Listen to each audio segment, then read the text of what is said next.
Tuesday, everyone, the first Tuesday of December, which means Thanksgiving's in the rearview mirror and Christmas and the holiday season is coming up fast. I'm excited about today's guest and the energy, and it's going to be a blast. I know it. But as we get started, as I usually do, I want to start with the usual announcements, beginning with be sure to check in with those around you, because so many, especially this time of year, so many have they'll have difficulties, or maybe you know somebody that went through some difficulties. They went through a medical emergency, a family issue. It could be anything. And while you were there when they were down at the beginning, then they're able to put on a mask often to look like they're doing fine.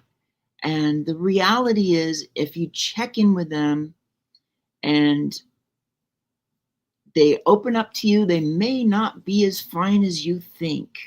So check into those around you, especially those that you know have gone through something, and understand that just because somebody looks awesome, it looks like they're doing great, it doesn't mean that they're doing great. I talk about masks all the time. We wear them all the time to hide something about ourselves. There's a lot of people, especially this time of year and going through the winter, they're going to be wearing those masks because they're afraid to let people know how they're really feeling, because they're afraid how people might negatively react. So be the positive in other people's lives and check in on them. I want to highlight my sponsors, beginning with my dear, dear sister, bestie, business partner. I just love CJ, Dr. Constance Leland. She does so much. Level Up Academy, it's education, it's public relations, it's anything that can be done to lift you up. It's anthologies. I mean, we've done 4 of those this year between us for Level Up Academy. And we're getting ready to talk about the next one. And I'll get to that one in a couple minutes. So CJ, she is there to level you up. She's there to help you move to the next level. And one of those things I said was public relations, press releases. She has access to all of these different industries. And there's my beautiful sister right there in the middle of that picture. All these different industries. She can write the press release. She can get it into all these places. She even has access to premium magazines and at a discount, because, you know, my sis, she loves coupons. We love coupons. If we can find that discount, we will take it. And when it comes to the press releases, when it comes to the premium magazines, it's a way to get your message out there. If you've got something that you are ready to blast out to the world, you've got a book, you have a new program, you're starting something new, you're taking what you're doing to the next level, whatever it is, touch base with CJ. Talk to her about what she can help provide to level you up. She understands SEOs, that search engine optimization that is, for many of us, is like, okay. She understands it all, and she is the person to talk to. She is amazing. Then I want to highlight the Hounds of Business with Mike Ashebrainer. CJ, and I'm doing it all the time now too. We talk collaboration over competition. That's what the Hounds of Business is all about. It's bringing people together, not looking at each other as competition all the time, because competition raises your anxiety. But when you can find those ways to collaborate, even it doesn't matter if they're doing the same thing, because you don't have the same clients. You probably don't even have the same focus, even if you're in the same industry. And on top of that, there's 8 billion people in this world. You can't do it all unless you've got a huge army behind you to service everybody. So working together is a great way to reduce the anxiety. You get to learn from each other. Sometimes you learn things from the other person that lifts you up, that will level you up. So Hounds of Business, that's what they're looking at. It's a community to really bring people together, lift people up, bring organizations. And Mike Ashebrainer, the leader of the pack, as it were, check out Mike, check out Hounds of Business. You'll find them on LinkedIn and see what's happening. It might be just the place that you were missing to take your business to the next level. Now, I mentioned anthologies, and while the limited Black Friday pricing that ended on the 30th, because Black Friday was last Friday. However, we have the Christmas pricing. So for the month of December, it's 20% off of what we normally charge for anthology, and we keep anthologies as cheap as we can. We only charge $500 to be in our anthologies because we do everything else in it. We're your editors. You do everything with us. We're not bringing outside people in to work with us on the editing or marketing. That's all in-house. You're either working with CJ or myself on the editing, or sometimes both of us, because we work really well together, but yet we do different things. This is that collaboration. And this anthology, The Chronicles of Scattered Pages, stories from everywhere. The beauty of this, and it was our dear sister Paulette who mentioned this idea to CJ, when it comes to stories, I mean, so many anthologies, they're focused on a topic. You will talk about, when it was moving beyond boxes, that was the focus, was that journey to move beyond the boxes. That was the anthology that I led back in June that came out. In September, it was Rebel with a Cause. That was CJ's. And it was focused on being that rebel and going against what others are telling you to do. So they have a theme. This one, it's wide open. You get to write whatever you want about yourself, as long as it's clean and it's proper and that stuff. But up to 2,000 words, your story. You can talk about your pets. You can talk about the trees you see outside. It's whatever is calling to you. And the other thing is, think about this. Every time you do an anthology, every time you write in a chapter in one of these anthologies, especially with CJ and I, we like to help you with your legacy. So it's a chance to write something about yourself that can go down to the next generations, multiple, 50, 100 years down the line, because it's printed.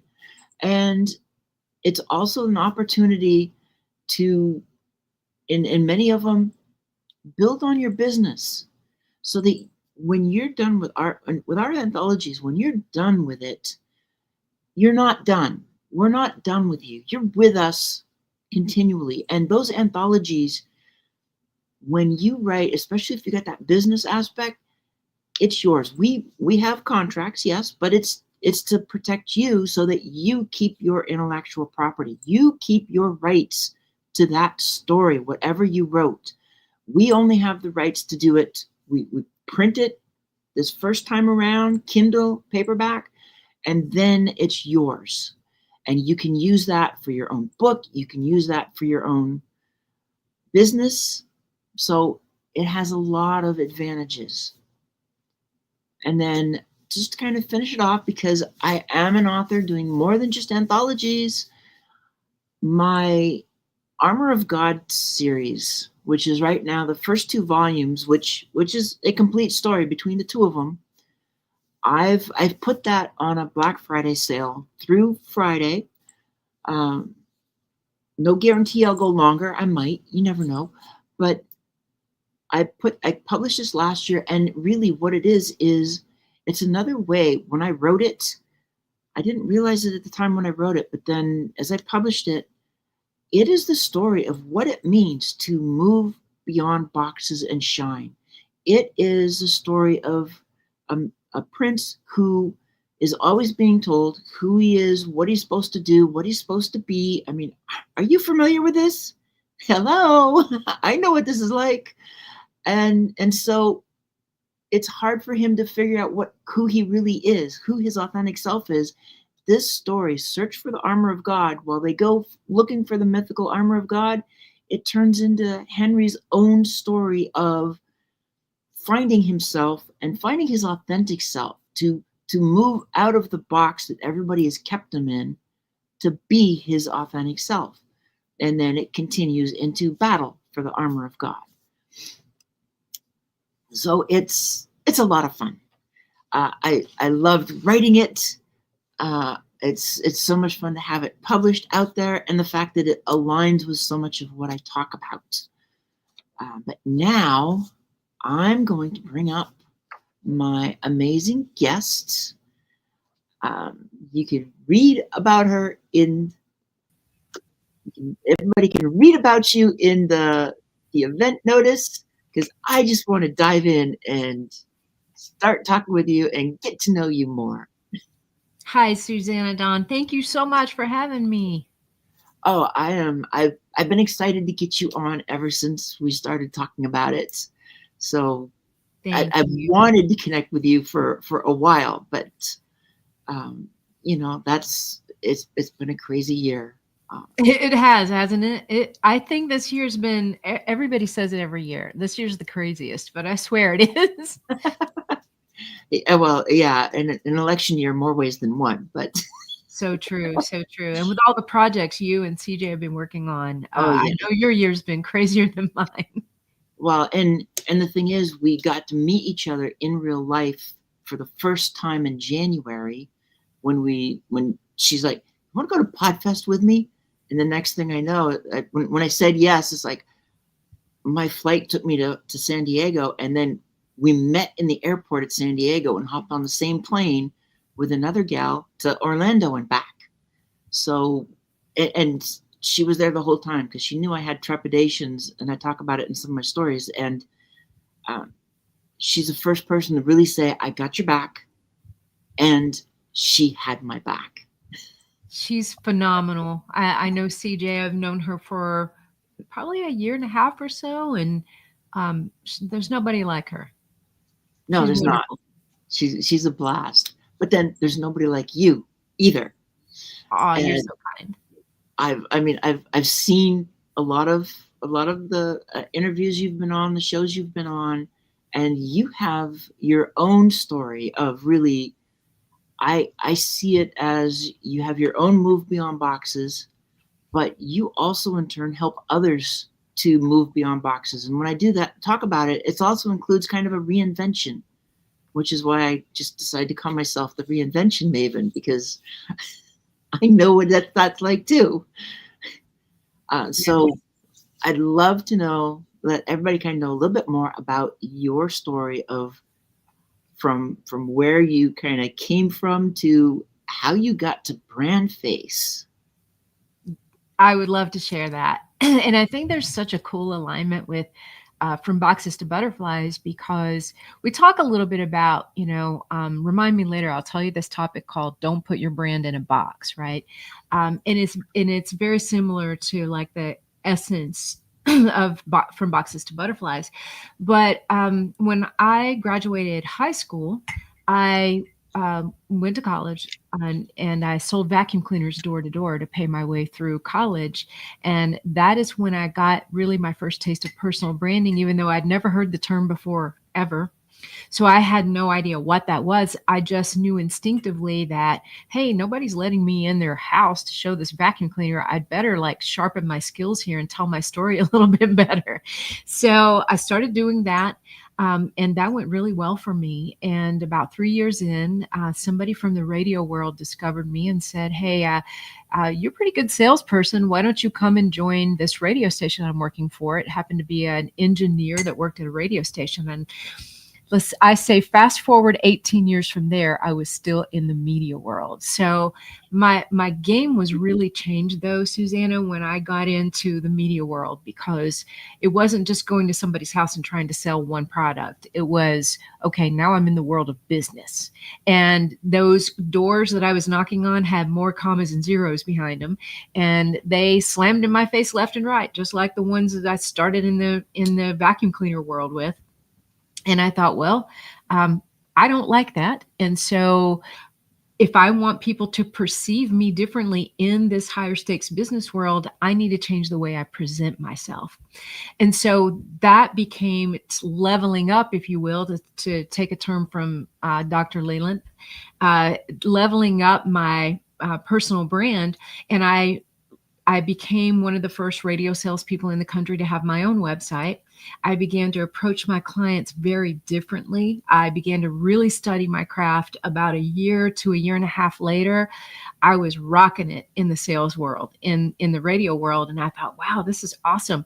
And then I happened to think, if this works for me, hey, maybe it can work for somebody else, for all my clients. So I began cherry picking my clients, the ones that I thought really had this great story to tell and I could work with, bringing them into the studio, helping them craft that message and get their business name out there and their persona out there.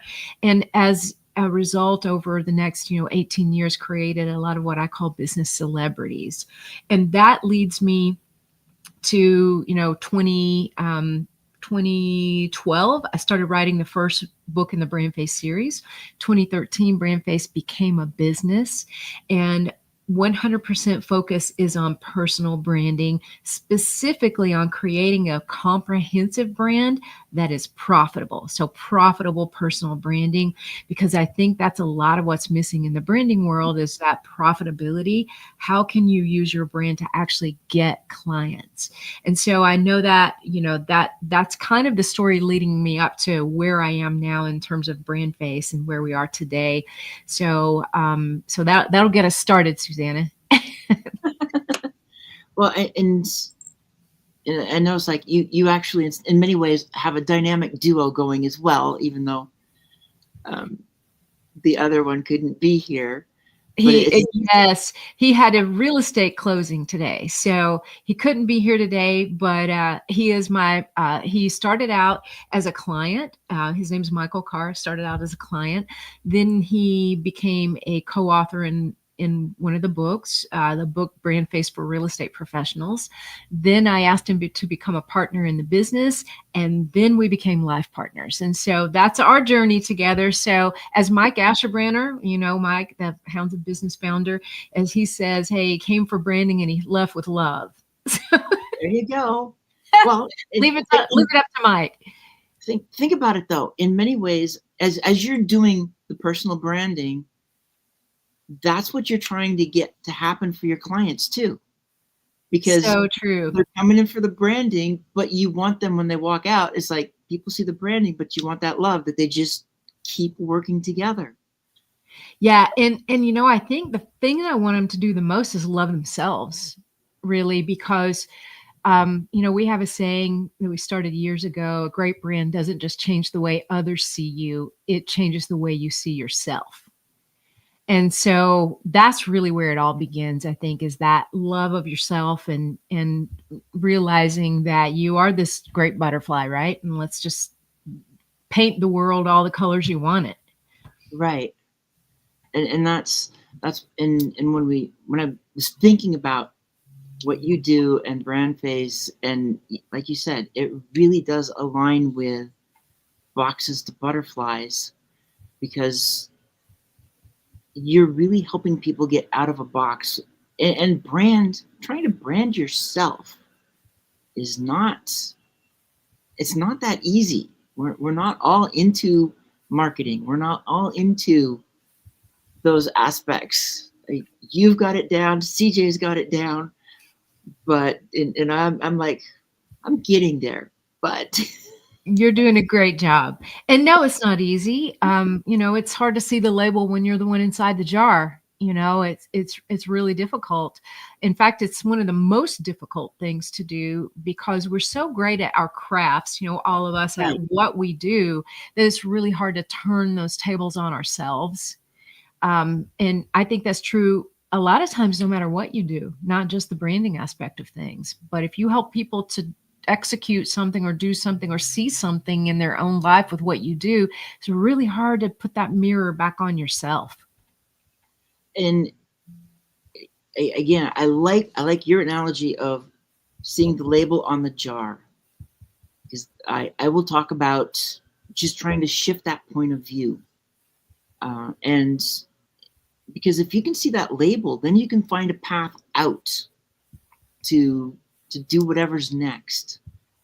And so oftentimes we need somebody to guide us out of our own head. That's so true. And first of all, I want to say to Dr. Constance, you're a sweetheart. Thank you so much for that very kind comment you just put on the screen about trustworthiness. It's not just trusting somebody else to guide you through something like that, but it's trusting yourself to be able to let go a little bit and let somebody guide you through all of that. And I think, when I said in the at the beginning of this interview, Susanna, is remind me to tell you something about don't box. How did I say that? Don't put your brand in a box. Don't put your brand in a box. Thank you. Yeah. So putting your brand in a box, is a couple of different things. So sometimes people will say to you, and I've heard a lot of like coaches over the years and branding people and marketing people say, oh, well, your clients will decide what your brand is, right? They'll make that decision. And I'm like, no, absolutely not. If that's the case, you're doing it all wrong, right? They'll make the decision about whether to do business with you or not do business with you. But I think it is up to each one of us, or I feel like we're obligated to craft the greatest brand that we can that precedes us. So if you think about it, 98% of people will actually meet your brand before they ever meet you.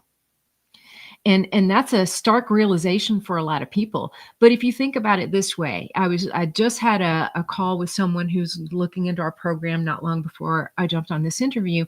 And he was talking about, well, if I get in front of people and, when I talk to them, they understand my brand, they understand what I'm all about, I can explain myself. And I said, that's great. I said, but that's the engagement phase of everything. That's after someone has made that decision to get in front of you and to have this two-way conversation. But until then, your brand is out there representing you everywhere they come across you. And so if they come across you on your website or on a social media post or watching you on a video or listening to you on a podcast, that's the brand that they're exposed to allow them to make a decision about whether or not to get in front of you or to have that face-to-face conversation. And that's what I mean by 98% of people will actually meet your brand before they meet you. So to me, why would we not want to craft exactly how we want to show up right here between you and I? Why wouldn't I want to craft that outside of here to say, okay, by the time I get here, I want you, Susanna, to feel like, you know what? I've seen your videos. I've seen you here. I've seen you there. I feel like I already know you. Mm-hmm. And I want you to know what I'm all about and what I stand for before we get right here to this spot. That's what your brand's for. And that box, so to speak, don't let somebody else choose your brand for you, because I assure you, we all have a brand. And and somebody's going to tell us what it is, right? And we want to be the ones to craft that because we owe it to ourselves to craft that. And that's the kind of what I'm talking about. Don't let someone else put your brand in a box too. Right? It's kind of like labeling people, and in branding, that's a sticky point sometimes when we think about that, because when you say don't label yourself, right? The first thing we think is absolutely nobody should label themselves, right? On the other hand, in the branding world, I sort of want to have this label that of my own making that I create to say, this is what how I want people to see me. This is what I want to be known for in this space. And so it's totally okay to create your own label there, so to speak, as long as it's of your own making for your own purposes and you are totally happy with it. I swear, everything you're saying, I'm just thinking about everything I talk about, and I talk it in like a different direction because I talk about the boxes, but the boxes are the labels, the stigmas, and all of that. And I talk about how it's others who put us in. So you're talking about how people are basically putting you in a box and saying, here's your brand, here's what you should do, kind of a deal. And we're both basically just bust the boxes. Because when I did that reinvention I talk about, it was going into 2022, tired of being told that who I'm supposed to be, what I'm supposed to be. And so I entered the year with the mantra of no more boxes. But the problem is, and somebody else kind of pointed this out to me, that this world is designed to see us in a box. It's designed to stick us in boxes because it has to categorize us. So once it learns a little piece of who you are, just a sliver, depending on how they view that sliver will depend on how they view you, which isn't right because no label, no box can define any of us. It's So true. just like when you talk about those the brands, you want your brand to be yours, not what somebody else says you are. And that's what I love about how you're doing this. Thank you so much. You know, it reminds me of, and I'll give my dad a plug here today. So a couple of years ago, I wrote my dad's memoir, right? And he had a very challenging life. He was, as a young kid, you know, he had two parents that were moonshiners, effectively, and his dad spent some time in prison, and so he had this very challenging life. And then he took those challenges and made poor choices with them later on, right? As an adult in his 30s, 40s, all the way through to his 60s. He made some very challenging, he won't mind me saying this, I can tell you that. We've had many discussions about this, but he made some very questionable choices, let's just say, Susanna. And I always used to tell him, Dad, come on, it's all about choices. Make the right choices, right? And so it is kind of like our brand in the box that we, you know, our label we choose to give ourselves, as long as it's our choice, right? And Right. it's a choice for good. Um, I think that's a big deal. It's a really big deal. CJ's chiming in, so we're gonna let her question come Okay. up next. How You do you got help someone who needs your help but doesn't know where to start? Some tips to guide them. Yes. Okay. So there's two starting points, I think. And they can happen simultaneously, or you can do one before the other, but in the end they kind of have to come together and match, and I'll explain that. So first of all, you need to understand who it is you want to help. Like, who are those? We've all heard the term ideal customers, okay?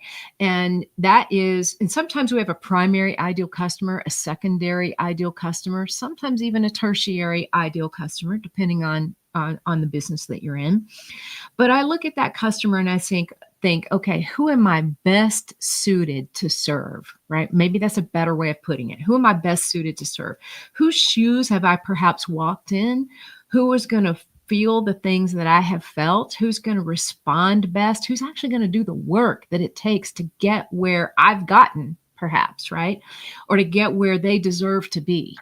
And so I look at defining them not just in terms of demographics, but in terms of psychographics, perhaps. You know, I look at pain points, I look at challenges and struggles, dreams and desires, like what does that person want and need to achieve?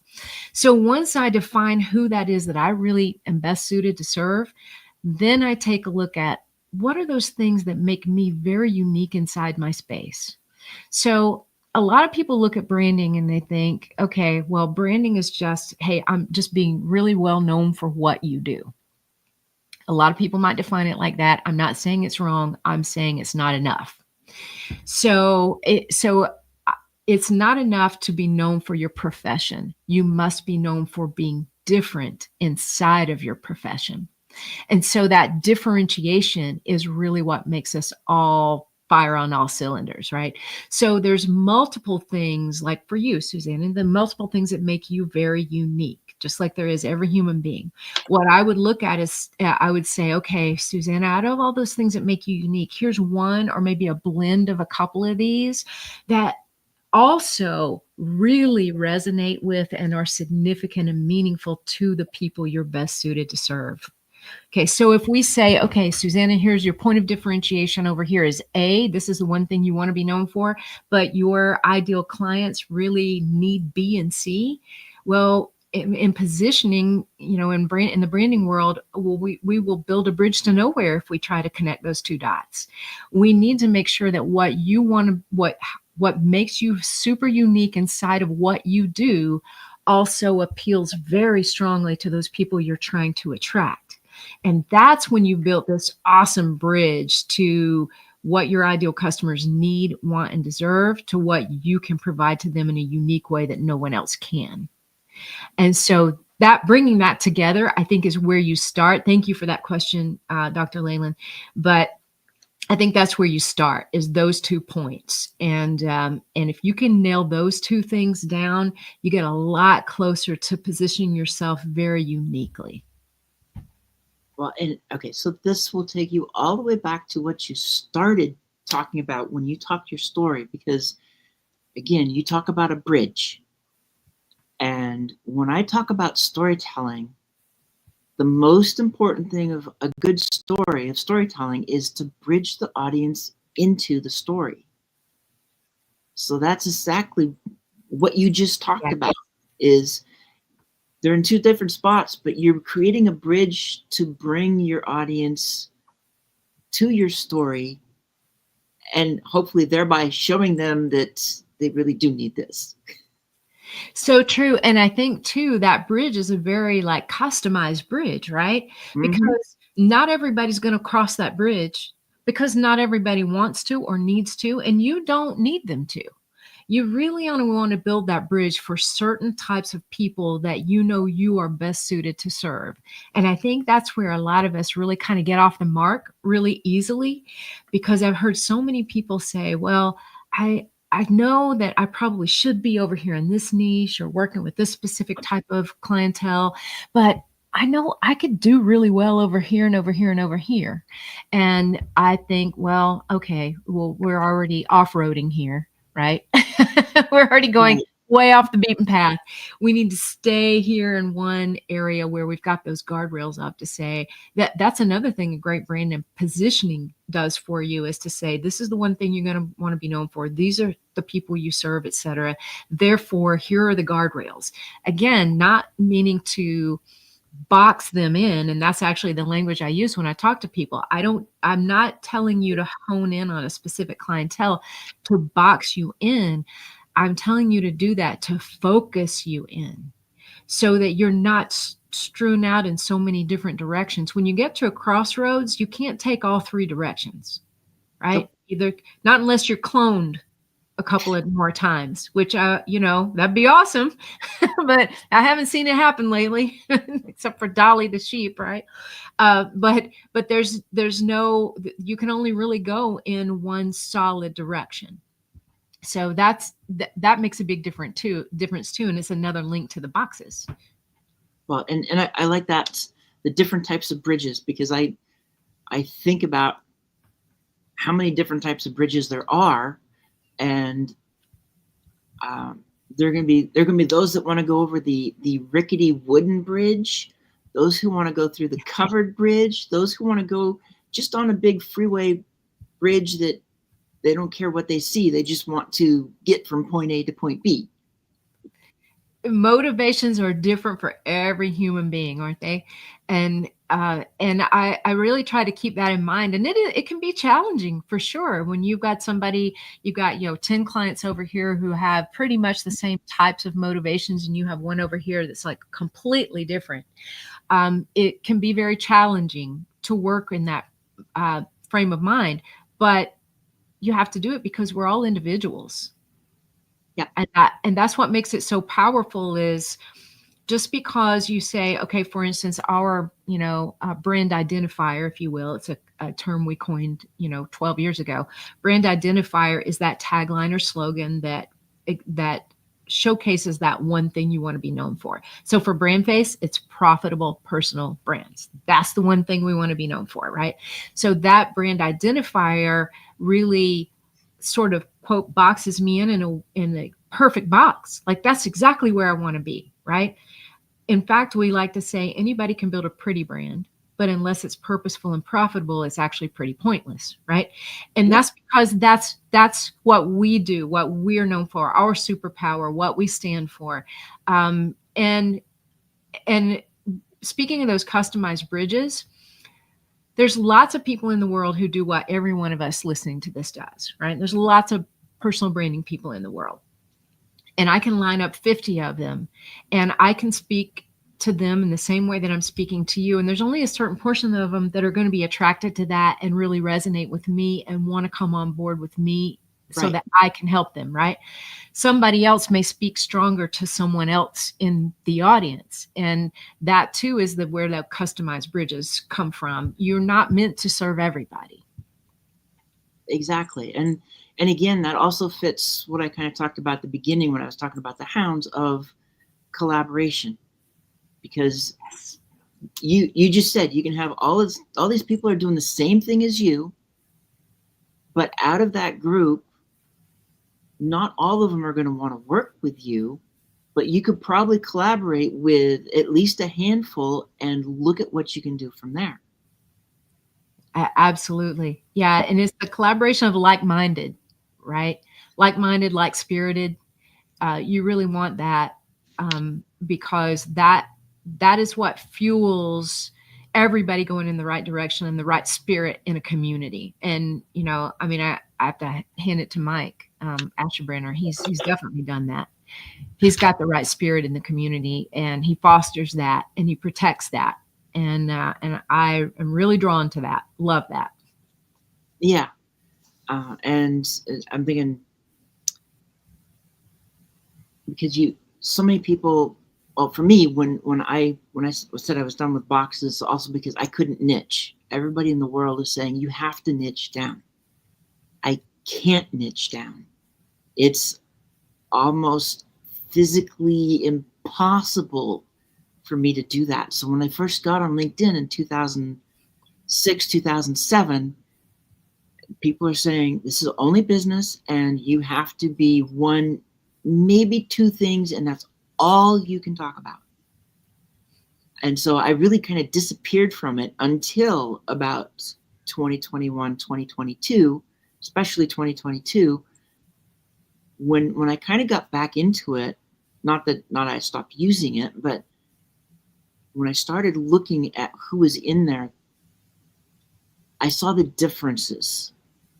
I saw the women who were talking about issues that are important to us. I saw, and it's like a lot of this is not Tinder stuff. And Right. I've seen a lot of that change now because I'm not seeing quite as many Tinder type DMs as there used to be. Thank goodness. And the addition of being more vulnerable, being more open about your story and what you've done. I mean, this is stuff that was like the self-proclaimed LinkedIn police would go, this is not Facebook. This is not Facebook. True. It's business. Yeah. Everything about us is part of business, and that it's going to be part of your brand as well. And you just have to figure out what parts do you really want to highlight versus what parts you just kind of, for me, when I talk about my story, it's like, okay, I do not highlight certain things, but I don't hide them either. Love that. I love that outlook. And I think, when it comes to LinkedIn, when it comes to anything, and I think this is how I love to define personal branding. It is a perfect mixture of who you are as a human being and who you are as a professional. Because on the back of all our books, it says people don't do business with a logo, they do business with a person. Hmm. because at the end of the day, in almost every scenario period, they're doing business with a person. Now, some are more high profile, faces of the business, whereby the entire business rests on their reputation, their thought process, their because they founded the business, right? And it Right. all makes total sense, right? But no matter whether you have a big, well-known face of the business or not, you're doing business with an individual human being at the end of the day, most of the time. Okay. So I really love how how much fun it is to weave in somebody's personal story, because I learned a long time ago that if I want to know why somebody's doing what they're doing today, I need to look at how they grew up. Hmm. Who or what influenced them in their life to put them where they are today, doing what they're doing today. And every single time, that's where the story comes from. So if we look back at that person, we're going to know the character of that person and why they're focused on what they're focused on. And I want to address your niche thing in just a moment, Susanna. But yeah, I just wanted to say that the perfect mixture of personal and professional. Well, and before we hit the niche, it's like I'll throw out, because you talk about what you put on everything, your motto. And for me, I basically, my motto is a single sentence that is kind of like a summary of my life story. But it surprised me how many, especially women, have sat back and go, it related to it. And I start every chapter in an anthology, and if I do a memoir, it's the first thing I put in it. It's like, I'm not what I used to be, yet I am who I've always been. Oh, I love that. That's enlightening. And it's like, it says everything, but it doesn't give away anything either. Yeah, it's a deep thought process, Mhm. and anybody can relate to that, right? And actually that's a great segue to that niche that I wanted to comment on. You mentioned before, you said I just can't niche down. I think you just might not realize it, right? And I think it's in how we all define niche. We think it has to be, okay, I'm working with this person, I have to have this occupation, male, female, in this community, doing, in serving these type of people, just qualifying people in all of the regular demographic type of ways that we qualify them. But I Right. look at it more of, okay, the people I'm best suited to serve, what do they have in common? Mhm. What needs and struggles and challenges and goals and desires do they have in common? Because that's really where the rubber meets the road, as we like to say. That's where they're going to really uh, be attracted to the things that we offer them or not. So I don't care as much. Although when we look back and we say, okay, we're most suited to help, I'll give us as a great example. Okay. Why do we focus on coaches, consultants, and industry experts and building personal brands for those people who are the face of their business? Why do we do that? Because that's us. That's who we are. That's Right. what we've done. That's the story we have created. Those are the shoes we've walked in. And so I've lived that. I understand that. I came from that world. I helped create this, right? So that's where I am. So that demographically, that's totally fine with me. I'm fine with being into that. More than anything though, I'm looking for somebody who's having difficulty really honing in on their story, figuring out what is it that makes them special and unique to the world, and how do they present that to the world in such a way to draw in people that will actually pay them for their products or services. And so that's how I define who our ideal customer is. And those same people, no matter where they come from, just so happens that 90% of them are coaches, consultants, and industry experts by nature, right? Because that's who we are. They have these same challenges, and that's really where the connection is what challenge are you having? And yes, I can help you. Why? Because I've helped a lot of people like you, right? And they identify with that, because if I don't showcase that, if I don't say, here are all the different coaches, consultants, experts we've helped, they're going to ask me, hey, have you helped any other coaches? Have you helped any other consultants? Right? Because they want to know that you've worked in that space. Why? Because that's where your credibility comes from. Yeah, they want that connection in so many ways. It's Exactly. another bridge. Yeah. Yeah, true. They want to see that bridge, has the sparkles on it that they like, right?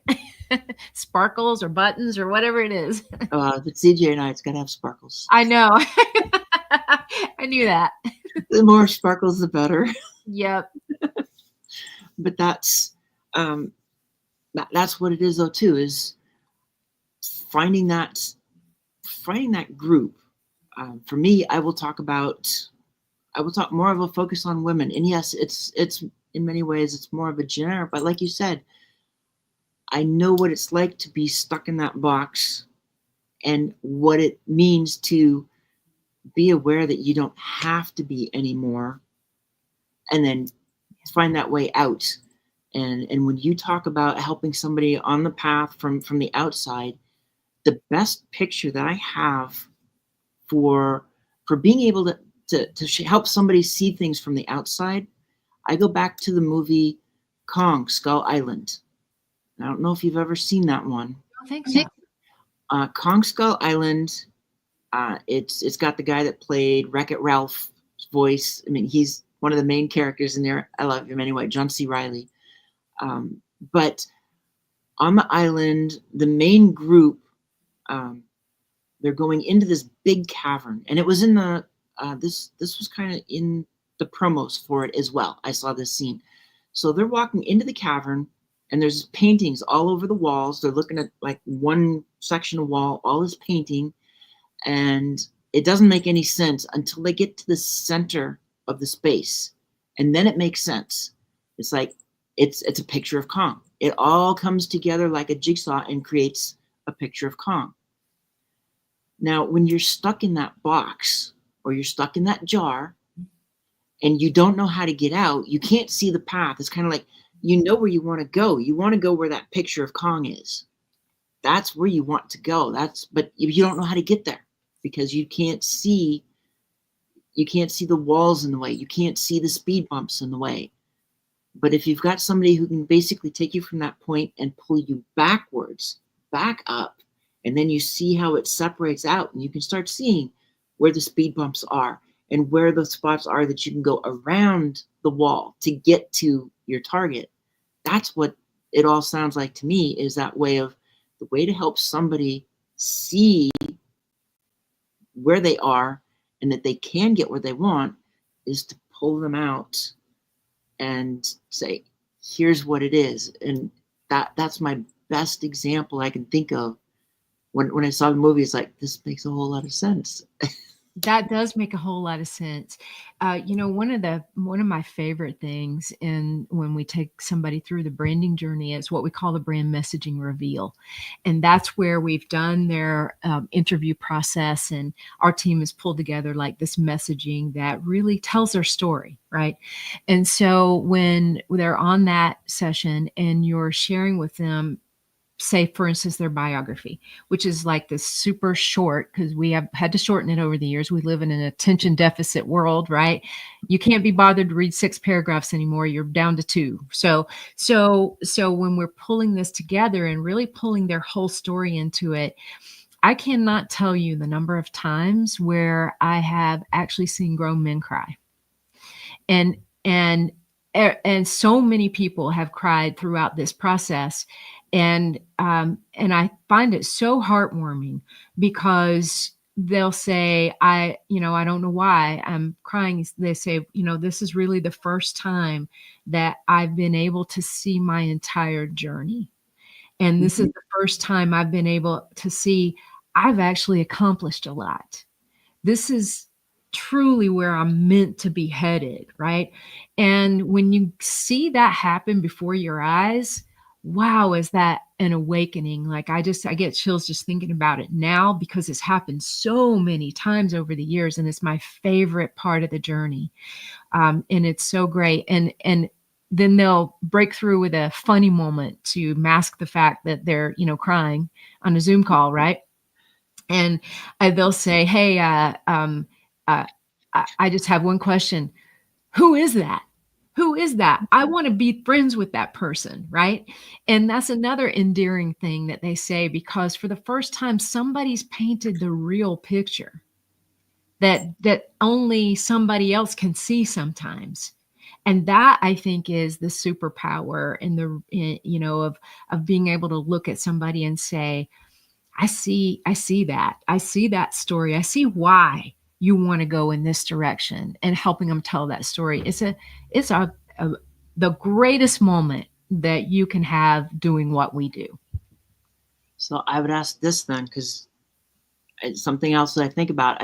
So many people have imposter syndrome, Yeah. and how many of your clients like this, when you take them through this process, because this is the way I look at working with somebody to get them past imposter syndrome, to basically follow the red thread from the start to the present, because that's what you're doing. You're taking them from the start to the present. How many of them basically were what kind of walking in feeling like imposters and able to walk out and believe in themselves? More than you would imagine. More than you would imagine. Both men and women have that about them. And I would say, coming in, it's a very honest and transparent thing when they're coming in. So they don't really hide a whole lot. They'll tell you. I just, I can't tell you the number of times people have said to me, Tonya, I don't really know what makes me unique or different. I have no idea. To me, I'm just like everybody else out there who's doing this. I have no idea. And I say, well, you're about to find out. Right. And that's what makes it so much fun. But a lot of people do, Susanna Dawn, a lot of people come in like that. And that is what makes it so transformational, because even the people that are highly accomplished coming into the program develop and this sense of confidence that is not I'm not talking about the confidence coming in, I can do my job. I'm a great coach or a great consultant or a great, doctor or whatever. I'm really great at what I do. They have that, and that's fine. Their craft, being great at that, that's one set of confidence that usually they have a lot of that coming in. Believing they're unique inside of that, and having everything at their fingertips ready to showcase that to the world, and be proud to step on a stage anywhere in the world and say, here I am, right? I'm so different. Like, this is who I am, and come on aboard, right? That's a totally different thing. That set of confidence and having people understand exactly who they are from the inside out, and sharing that with the world in such a way that people want to do business with them, that's a different set of confidence. And so that a lot of people say, I was confident at what I could do. I wasn't confident at how I would present that to the world. And so, yeah, there's a lot of people with imposter syndrome. And that's another label, right? It's just another label. It's like, do we really want to admit we have that, right? Nobody wants to, but it doesn't really matter what you call it. We're just sometimes feeling like we don't really understand what makes us special in this world. And Yeah, that's what we've got to do. we don't know what makes us special, or we don't feel like when people are saying that we're doing a great job, that we really are doing anything that great. But that's our own fear in the back of our head. And I like to talk about it more of being that fear that keeps us in the box, because in the box it's dark. In the box it's completely dark. It's the walls are not solid, so there's always cracks and light can get in, but it's dark. And so fear has a seductive voice, but it's in the dark, so you can't see it. But when your awareness starts, when you ignite that awareness, when you start letting more light in to see the truth that you can do this, the more light that's in that box, the less shadow there is. The less shadow is, the less space there is for fear to hide. Because if you were to actually see fear, you would go the other way. You would not listen to it anymore. But the voice is so beautiful that you and it knows everything about you. So what you're really doing is helping people to even if it's things that they're afraid of, that their fear is like saying over and over, you're putting it in a different light. Yeah. So that they see it differently. They see more of the truth instead of the concern. Couldn't agree more. Very beautifully stated. And it takes me back a few years ago. There was a gentleman named Bob. I'm going to have to look this up one day and find him and thank him for this, because he reached out to me in a DM, and all he said was, "Hey, Tonya, can you make me a star, or just make me a star," something like that. Without even thinking, I just hit him right back up and I said, "We don't make stars, Bob. We unveil them." And that's really what I feel so strongly about. That is totally what our goal is to help people. There's a star inside of everybody. Mhm. Somehow we're missing it. We've got the flaps to the box closed, right? And there's not enough light in. So it's like, ta-da, you popping out of the cake box, right? That's the world we want to create. It's like, pop out of that cake box and be proud of what you have to offer to the world, because everybody does. They bring something so unique that there's nobody else like them. And I think so many people look at themselves as average and ordinary, and that description doesn't fit anyone. It doesn't. That's also because we live in a society of comparison. Very true. So I'm when you guilty of see that somebody doing sometimes. better, you don't think you're as good as you are because they're doing better and you want to be more like them. It's like, just be yourself. Yeah. Yeah. I know, even I'm guilty of those things sometimes. And I think we all are to a degree. We find ourselves in a situation where we feel intimidated, or I'm not enough, not as good as that, don't have that, don't have these things.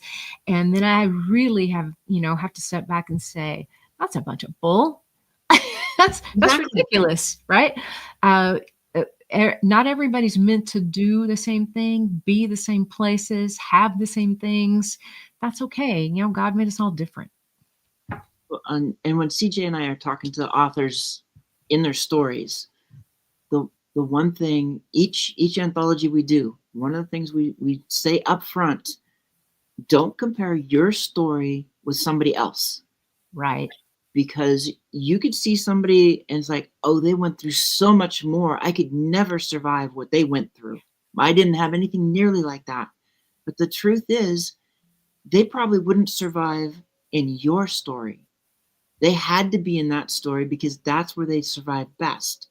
Your story is totally different. And you may think it's not as bad as somebody else's, but only you can live it. If you've made it to this point, only you can live it. Nobody else can live that story. That is so true. And I think it was described to me years ago that, only a lot of intense pressure makes a true diamond, right? And that's how diamonds are made. And so, everybody's level of pressure can be different, but it also is received differently. To your point, you said it beautifully. Yeah, it's, and I know you probably have someplace to go after this because you probably have tight schedules and we're coming up to the end of this, which is like, dang, I could keep going and going. I know, right? I've enjoyed this. Sometimes the best conversations are when you're having that first coffee chat, but it's like everybody is watching. I know. Well, I hope everybody's watching this one, as many people as possible, because what you do is very valuable, and helping people break out of those mindsets and break out of their own labels and their own boxes is a beautiful thing. And I thank you for what you do. Thank you. It's time for us to stop with letting others tell us what we're supposed to do, because each of us is unique. And that's what I like about what you're doing, because you see every client, every brand is unique. You probably could have 100 different brands and go, they might be similar, but they are not the same. It's impossible, because there's no two human beings are the same. So it's absolutely impossible. Not even identical twins can be That's so true. 100%, because when they're not together, they're living a separate life, which means they're getting separate experiences. And that's the other thing in this world, is like, too many people, we each experience things in our life, and that's our experience. So it's our truth.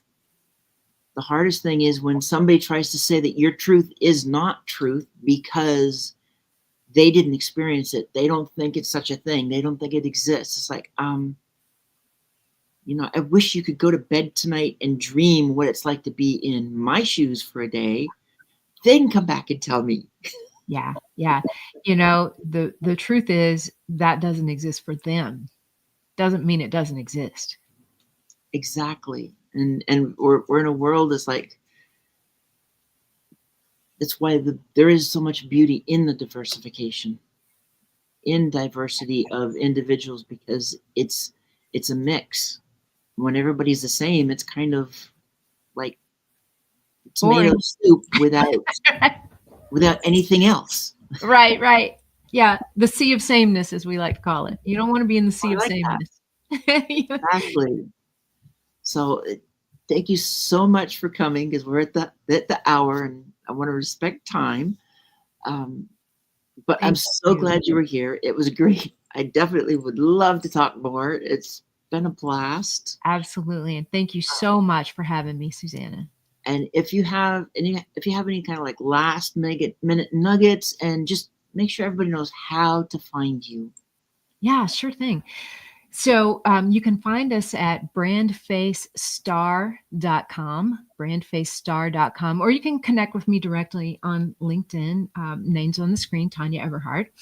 And I think just a parting note, I'd like to remind everybody that everybody does have a star inside of them. You have one no matter where you are, no matter where you came from, no matter what you do. You have this uniqueness inside of you. And if you can just be vulnerable enough to look at it and let somebody help you along the way if you're struggling with that. But don't be afraid to be who you truly are, because people want to do business with people that truly are I don't want to use the word authentic. Authentic is a very overused word. However, it's a great word. It's a great word. Just being yourself. You attract more people like that than you do trying to be somebody else. So just know that there's a star inside of you, and you deserve to let that star out. And those would be my parting words. I wish that for everybody, especially going into this holiday season and into the new year. Craft that presence that you so much deserve. And thank you, Susanna. I love that in the because CJ talks about it too, and I say authentic self all the time, because that is it's like we have this authentic self, but if I feel like I'm using it too much, then it's like your core being, your true self. It's the part of you that knows what you were placed here to do. And when you're in a box, you can't do it. When you're not in the right brand, you can't do it. Love that definition. So it's like the thesaurus is always your best friend. At least it's my best friend. It's so true, right? Because when you see you use the same word over and over and over, it's like, okay, there's got to be something else, or people are going to get bored of this. That's true. That's true. So exactly. So I loved having you. Thank you so much for being here, and for everybody else. Next week, I've got the person who's responsible for why CJ's next anthology is stories from everywhere. So it's gonna be a lot of fun next week. And thank everybody for being here. And I will see everybody next week. And reach out to Tonya, because there's always room to get your brand checked up and improved. Level it up. That's right. Thank you, Susanna Dawn. Thank you too. Bye, everybody.